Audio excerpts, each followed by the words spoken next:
Por que a gente está gravando? Isso aqui vai virar um curso para o YouTube, tá? Continuando, né? Indicadores.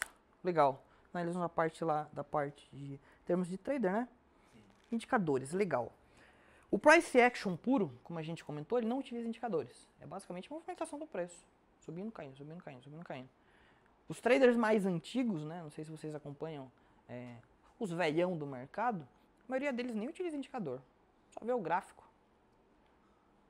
Por quê? Porque eles utilizam do price action nato, que é o que foi aprendido lá atrás, lá com o Richard Wyckoff, lá com o Thomas Bukowski, lá com o Alexander Elder. Esses caras a gente ensinavam o price action, né? Os pais da análise técnica que a gente conhece. Com o tempo foram criando indicadores que nos ajudam a operar, de fato ajudam. Né? Outros atrapalham, depende do indicador que você utilizar. Mas os indicadores, os bons indicadores, geralmente eles costumam ajudar a visualização da movimentação do preço. Eu aconselho você a utilizar o indicador dessa forma. Por exemplo, o que uma média móvel mostra pra gente? A média móvel, como o nome diz, é uma média que ela se move, ela vai acompanhando o preço. E tudo tende a retornar à média, no longo prazo. Não só ativos no mercado financeiro, qualquer coisa. Tende sempre a retornar à média. Então a média, ela vai te mostrar qual é o retorno daquele ativo no longo prazo. Se ele está subindo, se ele está caindo, qual que é a tendência daquele ativo. Se a gente leva isso, por exemplo, para uma situação mais avançada de mercado, a gente sabe que quando uma média móvel está subindo, vou utilizar uma média móvel que é mais utilizada para robôs hoje no mercado, que é de 20 períodos. Quando essa média está apontando para cima e o preço retorna à média, robôs são programados para voltar a comprar. Opa! O que a gente aprendeu aqui? Cadê? Aqui no pivô. O que eu falei? Que os investidores eles começam a montar sua posição, deixam de comprar e voltam a montar novamente. Quando que eles voltam a montar novamente? Num retorno à média. Isso aqui nada mais é do que uma média. Uma média fixa. Agora a gente está vendo médias móveis, que elas são mais fáceis de utilizar. Mas é basicamente o mesmo conceito. E quem que utiliza desses robôs? Os grandes players. Eles retornam as suas compras, as suas vendas na média. Legal, a gente está utilizando o indicador para nos mostrar tendência e que é hora de voltar a comprar, voltar a subir. Quando a gente leva isso, por exemplo, eu gosto muito de utilizar como exemplo a estratégia de cruzamento de médias porque ela é uma bosta. Estratégia do cruzamento de médias. Até ela tem um conceito por trás, né? Se duas médias estão cruzando, o preço está revertendo. Só que quem opera cruzamento de média nem sabe disso. Só vai lá, cruzou, comprei. Esses são os indicadores perigosos, quando você não sabe o que está rolando, cara. Ah, a banda de Bollinger, porque eu tocou na banda e eu vendi. Por que você vendeu? Ah, porque tocou na banda. E aí, qual é a brisa do negócio, entendeu? Então é muito importante você saber, quando você utiliza o indicador, o que aquele indicador está te falando de fato. O meu indicador favorito hoje é o IFR. Por quê? Porque eu entendo ele. Eu sei exatamente qual a base de cálculo, como é que eu calculo. Se você der um papel e uma caneta, eu calculo o IFR aqui para você. No ativo. Por quê? Porque eu sei a história que ele vai me contar, como aquilo vai me ajudar. E não simplesmente, 70 é venda e 30 é compra. Então toma muito cuidado com indicadores. É legal a gente aprender, mas é legal você aprender como o indicador funciona. Só na lista CNPI. Quando eu fiz a prova do CNPI, basicamente é isso que caía na prova. Ah, você sabe o RSI? Sei. Então me explica. Explica, vai, qual a base de cálculo dele? Eu acho que o que é muito interessante, além de saber como funciona, fazer testes do que aconteceu no passado com ele. Né? Eu, por exemplo, eu sou fã da média móvel de 100 e 200. E eu não sei como eu não vejo muita gente utilizando a média móvel de 100 e 200. Sendo que 80% dos meus scalps são utilizando essas móveis de 100 e 200. E alguém aqui pesa mais de 120 e calça acima de 43, igual eu? Vou dar um exemplo para vocês. Toda vez que eu vou comprar uma camiseta, um tênis, quase não tem para mim. Eu tenho que ver duas opções lá. E uma pessoa que usa um tamanho M tem 50 camisetas, 50 tênis para escolher. Por quê? Porque a empresa que fabricou essas camisetas, ela identificou que a média da população usa M. A média da população usa P. E não a média da população usa G3, G2. E nem calça 43, 44. Né? Então ela vai fazer o quê? Vai produzir mais camisetas de acordo com essa média da população que ela registrou naquele ambiente, naquela localização. Então, as médias, elas são muito importantes também no gráfico por conta disso. Só que a média de 9 períodos, você está pegando apenas 9 períodos. 9 candles. Olha a diferença de você pegar 200 candles. Né? A mesma coisa, eu quero saber a média de uma população de uma cidade. Se eu pegar e falar só com 20 pessoas para fazer uma pesquisa, é uma coisa. E se eu pegar 200 pessoas? É outro tipo de informação. Uma informação muito mais precisa. Então, por isso que tomem cuidado também com médias pequenas, né, Fernando? Vou falar outra coisa legal agora. Lembra que eu falei do conceito por trás? Qual média você utiliza? 100, 200. Quantos dias úteis nós temos no ano? Aproximadamente 240. Se você for colocar uma média móvel de 200 períodos e 240 lugares, você vai ver que elas são muito próximas, muito parecidas. A de 100 períodos são o que, então? São basicamente os dias úteis do semestre. E a de 200 períodos, os dias úteis do ano. O que acontece nos dias úteis? Quem opera nos dias úteis? O que a média de 200 períodos é? O retorno ao preço médio anual do institucional. O que a média de 100 períodos é? O retorno ao preço médio semestral do institucional. Eu gosto muito da de 20, que é o retorno mensal. Entendeu? A história não é simplesmente botar uma média. Próximo, volume. Eu adoro volume. E acho curioso o fato de muitos traders ainda mais antigos, antes de floparem o volume no gráfico, não utilizarem volume e ganharem dinheiro. Não sei como. Falso botelho não utiliza volume, inclusive. Bizarro. Mas o volume para mim é essencial. E na teoria de Dow, que a gente vai ver também, ele fala o volume é essencial. O volume é imprescindível para duas coisas. Confirmar reversão de tendência e rompimento. Por quê? Vamos voltar lá para o conceito. Adoro aquele slide lá do LTB. Bom demais, né? Bom demais. Esse aqui mostra tudo. Já perdi ele. Aqui. O que eu comentei aqui? O que tem aqui, aqui? Vamos ver no gráfico? Tempo real? Vamos lá. Ó.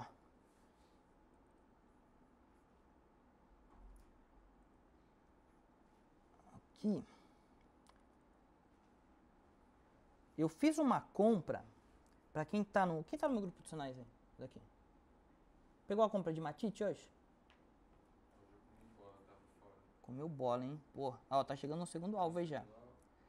Mas olha que legal isso aqui. Essa compra de Matite. Traçar a mesma LTB que a gente viu lá no desenho. Eu tenho um volume aqui embaixo. O que aconteceu aqui? O que aconteceu aqui? O que aconteceu aqui? Olha o volume aqui. Olha o volume aqui. Olha o volume aqui. Exatamente o que eu falei que acontece no gráfico que a gente viu lá atrás. Por que quando aumentou o volume aqui, a gente tocou nessa linha, o preço subiu? Por que quando aumentou o volume aqui, o preço subiu? Por que subiu aqui de novo? Porque toda a oferta que vinha do mercado aqui, toda a pressão vendedora foi absorvida. Então vamos supor que a gente tem... Deixa eu pegar essas canetas aqui. Adoro fazer exemplo com caneta também. Ó, vamos supor que a gente tem 4 canetas sendo ofertadas. Olha o que acontece no mercado. Isso aqui vai abrir a mente de vocês legal. Vamos supor que isso aqui é um gráfico de caneta. E aqui em cima, em 93 centavos de dólar, alguém ofereceu uma caneta. Estou vendendo essa caneta 93 centavos de dólar. Alguém quer comprar? Não. O que eu preciso fazer? Vender mais barato. Então agora eu estou vendendo ela a 92 centavos de dólar. Alguém quer comprar? Não. Estou vendendo ela aqui, ó. Alguém comprou uma aqui em 90 centavos de dólar. Aí, comprei uma. Quem quer comprar a próxima? A 90? Não. A 89? Não. 88. Alguém comprou aqui de novo. Quando comprou aqui? 88. Ó, vendi mais uma. Legal.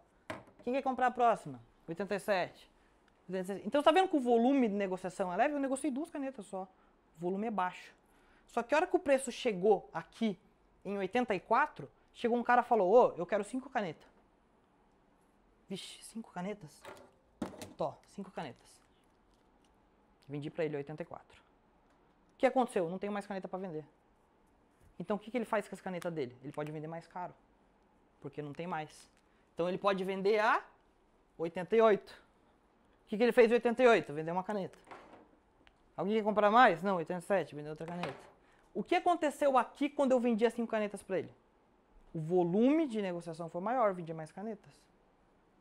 O preço subiu. É assim que o mercado funciona. É basicamente isso. Por que que aqui é compra, por que que é compra, por que que é compra?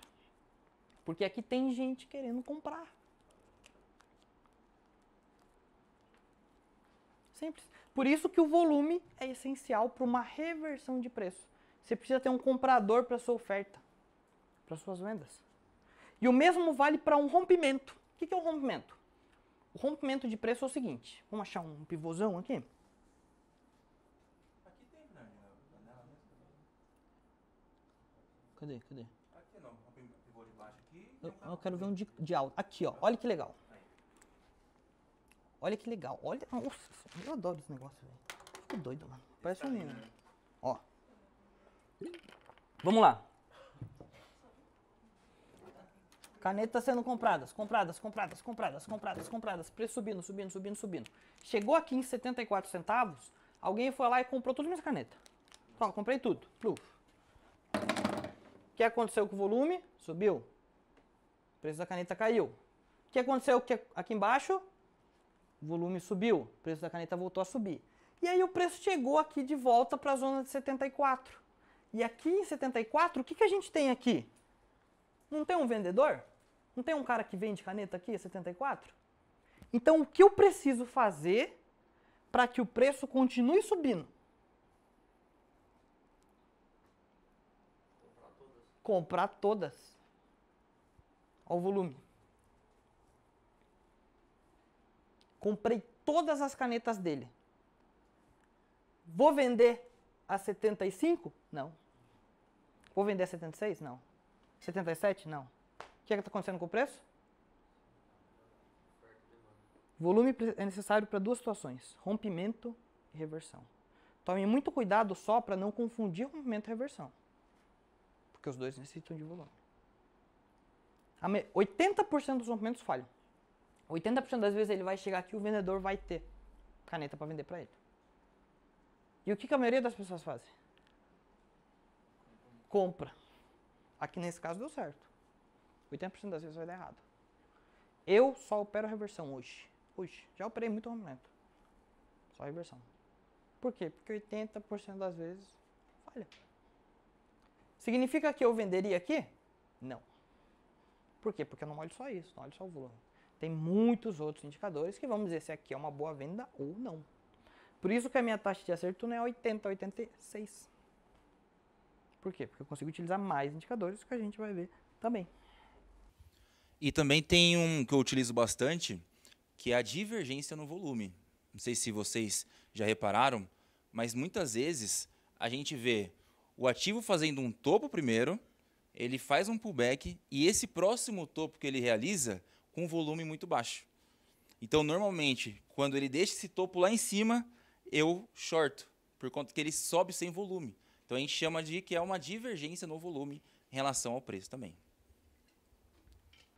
Bandas de Bollinger. Indicador excelente também, né? O que é a banda de Bollinger? É um indicador excelente, de fato. Aqui a gente vê, aqui, ó, bateu o que é venda, bateu o que é compra, bateu o que é venda, o que é compra. O que é a banda de Bollinger? O que é uma média móvel? A gente viu que uma LTB ou uma LTA é uma média. A média móvel, ela acompanha o preço, ela vai evoluindo a cada candle que aparece. A banda de Bollinger nada mais é do que uma média móvel padrão aqui no meio. Na maioria das vezes de 20 períodos. O que é 20 períodos? 20 dias úteis do mês. Com um desvio padrão de 2 vezes para cima, desvio padrão de 2 vezes para baixo. Então você expandiu a sua média. O preço ele não retorna a média? Tanto para cima quanto para baixo. O preço trabalha aqui. A banda de Bollinger é um canal móvel. É um canal móvel. Basicamente isso. Por que quando ela chega aqui em cima ela tende a cair? Porque ela retorna a média. O que o preço faz dentro de um canal? Continua dentro dele. Bitcoin já saiu do canal? Não. Então a banda de Bollinger não é só compra e venda, compra e venda, compra e venda. O que tem por trás? E olha que curioso. O mercado cripto é negociado todos os dias. Por que a gente usa a média de 20 e não a de 31? Quem disse que a gente não usa a média de 31? Taca a média de 31 no gráfico pra você ver. Funciona pra caralho. Só que por que a gente analisa mais a de 20 que não a de 31? Todos, ou na maioria deles, players do mercado são os mesmos. O cara que está comprando Disney, está comprando Microsoft, está comprando dólar, está comprando iene, está comprando juros futuros, está comprando Bitcoin. Se no gráfico dele está plotado uma média de 20 períodos, ele vai usar o quê? A média de 20 períodos funciona bem mesmo num ativo sendo negociado 24 horas por dia. Mas a de 31 também. Bota no gráfico aí pra vocês verem. Pensa no conceito da média móvel, né? Tem gente que fala assim, cara, eu utilizo a média móvel de 3 períodos. Por quê? Não sei, porque eu vi no Instagram do cara lá. Ele usa, eu uso igual. Que 3 dias? Que merda tem 3 dias? Você usa a média móvel do feriado prolongado. Aí também você usa. Então toma muito cuidado com isso também. Algo que eu achei bem bacana também dessa estratégia do John Bollinger, né, que inventou a bandas de Bollinger, é que ele percebeu que na maioria do tempo, durante o ano, o ativo se encontra em período de lateralização, né? Ele se encontra em muitos períodos de lateralização, de repente começa a fazer tendência de alta, com pullback, tendência de alta e pullback, né? Então a gente viu que o Bitcoin ele ficou ali 1, 2 semanas subindo e já está quantos dias lateralizando? Então, nesses momentos, a gente percebe que os topos e as bandas de Bollinger funcionam muito para a gente encontrar suportes e resistências que são móveis. É muito bacana. Depois testem isso no gráfico de vocês. Quando o ativo começa a andar em região de lateralização, olhem como os topos e os fundos das bandas de Bollinger ajudam você a encontrar excelentes pontos de venda e de compra. Uma vez perguntaram para John Bollinger qual que era a melhor estratégia para utilizar com as bandas de Bollinger. Se era o fecho fora, fecho dentro, se era o cruzamento da média de 20, isso aqui. Sabe o que ele respondeu? Pode me pesquisar isso aí, vão achar. Falou, não sei, não opero bandas de Bollinger. E a estratégia dele é 68% de crescimento. Por que ele criou a banda de Bollinger? Ele não precisa, ele sabe identificar canais. Ele criou para ajudar as pessoas a identificarem canais. Ele não usa a banda de Bollinger para liberar. Importante. O que eles usavam o quê? Oi? Eles usavam qual? Não sei. O Fausto Botelho, né, que conheceu ele, né? O Fausto Botelho já se adiantou com ele. Caralho, que legal. Eles usam muito estatística, né? É uma boa confluência, né? De fato. É. Saber se tomar uma decisão, digamos assim, né? Sozinha não. Sozinha não. Agora você tá lá operando banda de Bollinger sozinho, deixa dentro, o cara que inventou nem usa. É. Porra, sou o rei do trem. Provavelmente se você colocar no YouTube, alguém vai estar falando assim, compra no topo e vende no fundo, né? Em 3 minutos. Provavelmente se você digitar banda de Bollinger no YouTube, você vai ver isso, mas não dá, né, pra fazer assim. Quer falar do estocástico? Estocástico lento, turma, é um excelente indicador para a gente utilizar nas nossas análises, né? Eu utilizo assim praticamente o dia inteiro. Eu gosto muito de utilizar o estocástico porque ele mostra para a gente regiões de sobrecompra e de sobrevenda. Então, muitas vezes, quando você está identificando topos através de boas zonas de demanda, através de regiões de resistência e suportes também, o que você consegue entender com o estocástico? Se naquela região ele está dando uma confluência, né? Então, dificilmente eu faço um short sem utilizar o estocástico. Você consegue pôr o Bitcoin, por exemplo, no diário aí, Fernandinho? Uhum. É que não está aparecendo aí tá no RSI, né? Você usa na configuração do 25, né? Eu uso no 25. Eu já uso no 14 e o Stormer usa no 8. No 8, é. É verdade mesmo. Para você ver que existem várias formas diferentes de você utilizar o mesmo indicador, né? Por isso que é importante o teste. O estocástico, esse estocástico... Esse aí, pode ser esse aí, o de baixo. O RSI? Isso. Turma, olha só. Quando a gente vê o estocástico acima da região de 80 aqui, nessa legenda, a gente tem uma indicação de sobrecompra. Tá? E abaixo de 20, uma indicação de sobrevenda. Tá? E aí o que acontece? Você não pode utilizar só isso para uma operação. Tá? Mas, por exemplo, Fernandinho falou que comprou Bitcoin aqui nesse fundo. Né? Olha o estocástico onde que ele estava aqui. Abaixo até de 20. Né? Eu comprei bastante Bitcoin aqui em 25.300, não por conta do estocástico. Mas quando eu olhei ele aqui no fundo, aí eu comprei com mais certeza. Depois de novo, turma, aqui em 25.300, de novo comprei Bitcoin. que aconteceu? Olha onde o estocástico estava. Aqui foi a maior compra que eu fiz. Né? Fiz até um vídeo lá pra galera, passei um sinal lá no nosso grupo e tudo mais que eu tava comprando, né? E agora, olha onde o estocástico tá. Com o preço aqui em 36 mil dólares e o estocástico está onde? No topo. Então eu vou comprar aqui Bitcoin? Não. Eu vou vender, mas só olha isso, eu vou vender ele também? Também não. É isso que eu estaria fazendo errado, fazendo os aportes mensais ou semanais, sem observar essas... Seguro Exatamente. objetivo com o estocástico virado já para baixo. Você vai melhorar muito mais o seu preço médio, sim, em vez, isso aqui é um gráfico semanal, né? Se a cada candle desse você comprar um, se você só comprar aqui, aqui, aqui. Então o dinheiro que você vai guardando, ao invés de você gastar o mesmo toda semana, vai guardando ele, tipo, ó, por exemplo, põe em dólar, põe em dólar, põe em dólar, põe em dólar, põe em dólar.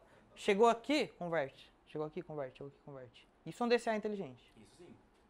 Tem até um setup, né? Eu não ia falar de setup aqui, mas eu ensino para os meus alunos que no bull market, quando você olha um ativo bom, bem fundamentado, e estocástico no diário, a negativo assim, ou no semanal, cara, você comprar ele no spot para fazer essa estratégia é muito bom.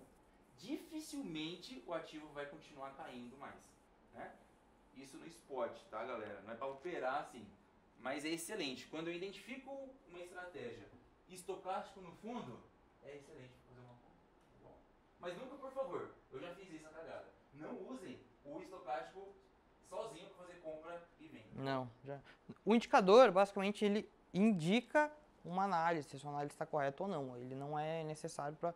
Você não pode tomar uma decisão baseada no único indicador, jamais. Vou falar um pouco sobre o IFR, e aí o Vitor vai falar sobre o Candlestick rapidão, daí a gente faz uma pausa rapidão pra gente comer um negocinho, tomar um café, depois a gente volta, que eu tô vendo que já tem gente dormindo aí. Vamos lá, IFR. O IFR é meu indicador favorito. Eu não utilizo o estocástico do Vitão. Por quê? Porque o IFR e o estocástico são indicadores muito parecidos. Não faz muito sentido se eu utilizar os dois. Assim como diversos outros, MACD, por aí vai. Eu gosto muito do IFR. Por que eu gosto do IFR? Porque eu entendo como ele funciona. Qual que é a base de cálculo do IFR? O IFR, no caso, o IFR que eu utilizo é o de 14 períodos, que é o padrão. Ele foi desenvolvido no 14 períodos, depois ele foi aperfeiçoado para mais. Mas ele mostra pra gente, nos últimos 14 dias, a média de dias, a média de ganhos. O que é uma média de ganho? Né? Se a gente teve um ativo que abriu, por exemplo, em 17 mil dólares na semana e fechou em 18, esse ativo ganhou 1.000 dólares na semana de preço. Ele pega a média de dias positivos, a média de ganhos, e a média de dias negativos e faz uma razão. Depois divide por 100 e tira 100 também para chegar no percentual. Né? Então, o que ele mostra pra gente? Se ele pega a média de dias positivos e a média de dias negativos. Se a gente vê um gráfico aqui, ó. Vamos pegar aqui esse ponto, né? Que gráfico é esse? Bitcoin diário, né? É. Aqui a gente está vendo o nosso RSI lá próximo de 20, muito baixo. O que aconteceu nos últimos 14 dias? Nós tivemos 1, 2, 3, 4, 5, 6, 7, 8, 9, 10, 11, 12, 13, 14. Desses últimos 14 dias foi 1, 2, 3, 4, 5, 6, 7, 8, 9, 10 dias negativos nos últimos 14. O que fez uma RSI lá para baixo, próximo de 20. 10 dias negativos. E o que aconteceu? O preço ele foi e fez um fundo mais baixo que o anterior. E o RSI fez um fundo mais alto. Por quê? 1, 2, 3, 4, 5, 6, 7, 8, 9, 10, 11, 12, 13, 14 dias. Quantos desses foram negativos? 1, 2, 3, 4, 5, 6, 7, 8. Apesar do preço ter caído mais, eu tive menos dias negativos.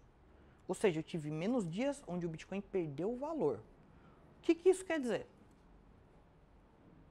O que significa? Que, apesar do preço estar caindo, eu estou tendo cada vez menos dias o Bitcoin perdendo valor. Significa que compradores estão entrando no mercado. Se eu tenho mais dias positivos, quer dizer que eu tenho mais dias de pessoas comprando. Esse gráfico não tem volume, tá? Mas provavelmente vocês veriam o volume subindo aqui também. Então, se eu tenho o preço ele fazendo fundos cada vez mais baixos e mais pessoas comprando, eu enxergo uma sobrevenda no mercado. Eu vejo que o mercado a tendência de baixa está acabando. Porque mesmo com o preço caindo, tem mais pessoas comprando. Em breve ele deve reverter. Por que eu comprei Bitcoin lá em 15? Para quem quer ver eu comprando Bitcoin em 15, entra lá no YouTube da Bit, que tinha uma live que eu fiz com o Gabriel Monteiro em dezembro. Eu comprei lá Bitcoin em 15, a live. Quem quiser ver. Por causa disso aqui. Não só isso, óbvio, tem mais indicadores que a gente levou em conta. Tá, então como é que eu indico, como é que eu, a maioria das pessoas utiliza o RSI. Ah, acima de 80 você vende, acima de 30 você compra. Isso que eu ia falar. A maioria das pessoas utiliza. Não sabe nem como funciona isso. Vocês viram quanta base o Fernandinho utilizou para chegar e falar, ó, identifiquei sobrevenda no RSI. Imagina se fazer isso num gráfico de um. Diferente de falar, ó, pessoal, diferente do estocástico, né, que eu acabei de falar para vocês. E eu vejo muito isso, turma, nos vídeos brasileiros, não sei porquê. Que RSI no fundo é sobrevenda e RSI no topo é sobrecompra. Mas você viu que o Fernandinho, olha a aula que o Fernandinho acabou de mostrar pra gente. Que o tanto de observação que ele fez para falar, olha só, entendi que agora é uma região de sobrevenda e agora é uma oportunidade para fazer a compra no Bitcoin.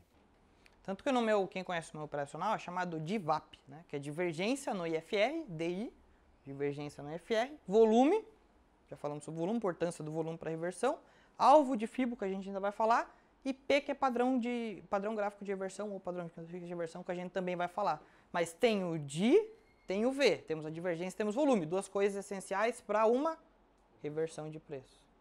O meu setup é um setup de reversão. Então eu vou agregar ainda mais coisas. Ainda vou analisar Fibonacci, ainda vou analisar padrão de reversão, para aí eu tomar a decisão de uma compra. E não é simplesmente bateu lá em 20 e vou comprar. Cruzou a média, eu vou comprar. Porque cruzou a média, que é compra, cara. É diferente, entendeu? Tem muito mais coisa. E eu acho isso legal, Fernandinho, também, porque aqui nesse momento a gente estava shortando muito. Né? Essa época que era uma época excelente para shortar. Todo dia era um short bom. Mas quando acontece isso aqui, apesar de eu não ter comprado aqui, o que eu falei? Opa, deixa eu parar um pouquinho de shortar. Porque a qualquer momento a gente pode ver uma explosão. Você quer mostrar 2020 e 2021, esse mesmo semanal? É. 2021 para 2022, turma, aconteceu ali o encerramento do bull market das criptomoedas, o encerramento do verão cripto. E o mercado, ele mostrou isso pra gente. Mostrou para quem tem um pouco de conhecimento na análise. Não precisava nem de muito. Ele mostrou. Só o que acontecia? Nós estávamos num momento de muita euforia. Nós estávamos num momento que todo mundo falava, igual o KGC falou, né, do Play Me, que o Bitcoin ia para 120, 140 mil dólares. Né? Mas a gente vai mostrar para vocês, só para vocês darem uma olhada aqui no semanal, que o que aconteceu aqui no fundo, ele também mostrou no topo. Cara, eu aprendi muito isso na engenharia. Eu tive um mentor assim, que me ajudou muito, que é meu tio. Ele trabalhou 40 anos na indústria, né, em multinacional, e resolveu vários problemas em Honda, em várias empresas gigantes, assim, utilizando sempre métodos simples. E algo que ele falou para mim, e que eu aprendi também vendo da Toyota, é o quê? Que quando você quiser resolver um problema difícil, pense em algo simples.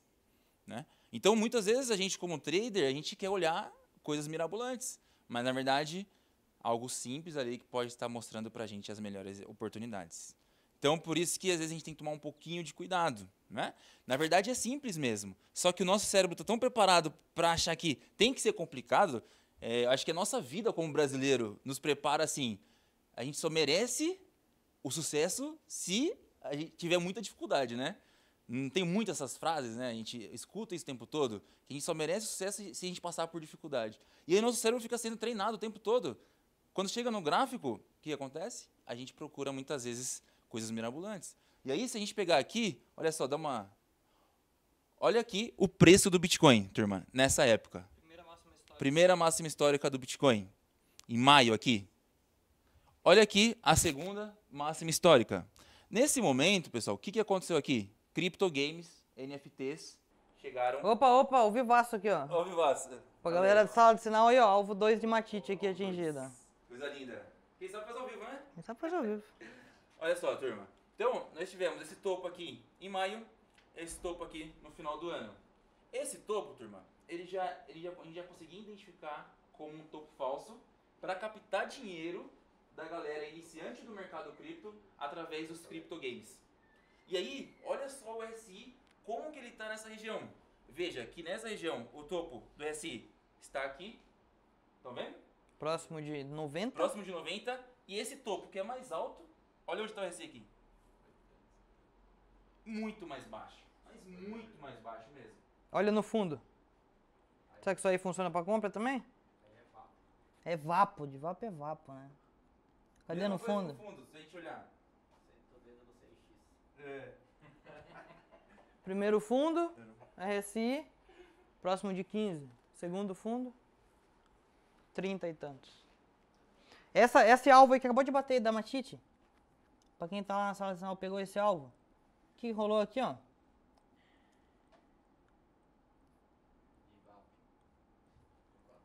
Tudo que a gente aprendeu até agora. Zona de compra, né? Definido por uma média móvel, uma média fixa. Aumento de volume, aumento de volume, aumento de volume. Mas nesse em específico, o que eu tive? Divergência. Divergência. Provavelmente o estocástico ali vai estar no fundo também. Por isso que eu mandei um grupo de sinal, galera. Compra essa desgraça. Pena que você não me colocou lá, hein? Pixão, fio. Manda o Pix, parça. Não tem essa não. De graça é só isso aqui. Isso aqui é de graça. É Pixão. Ó, primeiro alvo, segundo alvo atingido. Depois a gente fala um pouco sobre alvos também. Mas o alvo nada mais é do que a gente jogar pra cima a compra do grande player. Então, se ele comprou, por exemplo, em 80, 79, 78, 77, 76, em que momento a primeira compra dele vai estar positiva? Acima de 80. Então, basicamente, eu jogo todas as regiões para cima. Assim que eu vou traçando alvos pro meu trade. Que é onde ele vai conseguir vender o que ele comprou. E se você fosse nesse ensinamento que muitos brasileiros falam por aí, que para comprar o RSI tem que estar sobrevendido, aqui ó, o RSI aqui na compra não estava sobrevendido. Deixa eu mostrar esse trade. É que essa conta aqui que tá aberta tá com outros trade, né? Essa aqui tá em Bitcoin Cash. É que eu tô com... Eu tenho um monte de conta. E o que eu acho bacana aqui, pessoal, é que pro Fernando tomar essa decisão, veja aqui, o gráfico tá limpo. É o price action que nós falamos para vocês. Né? E um indicador. Será que às vezes o nosso gráfico não está com muitos indicadores e aí impossibilita a gente ter uma visão do que realmente está acontecendo? Ele não tá... A conta do celular tá com outro trade também. Então é umas 5, 6 contas diferentes. Tem tela que às vezes a gente vê, parece uma teia de aranha, né? Parece o... O negócio tem que tomar cuidado, turma. Que aí às vezes impossibilita você enxergar o simples também. Bom? Alguém tá vendo alguma média móvel, alguma banda de Bollinger, alguma coisa no meu gráfico? Pode usar? Claro que pode. Mas por que eu vou usar tudo? Você já tem FR me contando aqui, por que eu vou usar band de Bollinger? Por que eu vou usar MACD? Por que eu vou usar... Se o Vitão já tem os tocaços, por que ele vai usar outra coisa? Não? Você vai só bagunçar a sua cabeça.